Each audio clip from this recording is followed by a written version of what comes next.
I am spiritual growth coach and author coach Michaela L. Carson. And for 3 Minute Thursday, we're talking about accountability. The first thing I want to address is why we don't have it. Um, the first one is really obvious. We don't want it, right? We don't want people in our business. We want to keep people at arm's length. We don't want to share our vulnerabilities and our struggles. So sometimes we don't have it because we don't want it.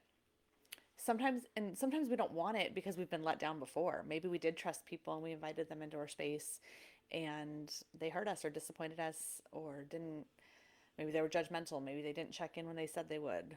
So a lot of times I think the heart of this is that we don't know what healthy accountability looks like. So we tend to shy away from it. We don't want that in our space, and we struggle a lot more because we don't have it. So why do we need it? If I can do it on my own, why do I need accountability? One of the reasons is it's biblical.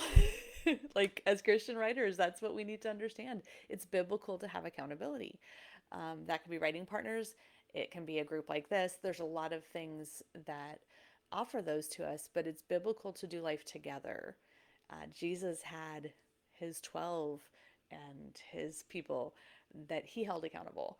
I don't know that he needed that quite as much, being, fully God, but he had accountability. He modeled it in the sense of what he provided to others. So Paul writes about it, the need for community and unity in the church, unity in the body, all of those things.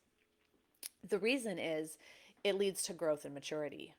I like to say that community or accountability relationships are they're like fertilizer. Yes, we can grow by ourselves, but when we allow people in to pray for us, to walk with us through hard things, to encourage us and celebrate with us, all of that is fertilizer for our soul.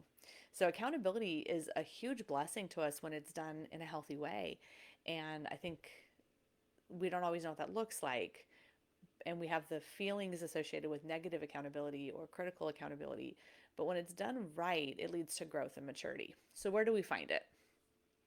Um, Depending on what you're looking for accountability in, you can find it in a lot of places, church, online, things like that. But for our purpose, we're talking about writing. So, local writers groups, if you have local groups in your area, that's a great way. Communities like this one are great for accountability. We do our Friday check in posts every week. Don't just lurk, participate, put yourself out there. Say, hey, this week, this wasn't great, or this was great. We do the wins a lot, but it's also okay to do the struggles. And we have ladies who've done that. My timer's about to go off. So we're going to wrap up right here. That is our 3 minutes. Make sure that you're looking for places and people that you connect with, that you can trust to hold you accountable.